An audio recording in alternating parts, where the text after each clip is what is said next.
อะไรเมื่อกี้แม่ทำอะไรเมื่อกี้ ตัวใส่ รอ แล้ววันนี้ก็จะทำอะไรนะ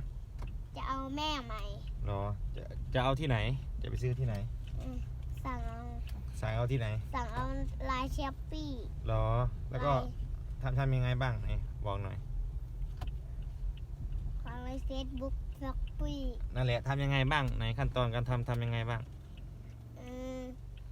ลายหาชื่อว่าแม่ใหม่ รอ เอาแบบไหนจะเอาแบบไหนแม่ใหม่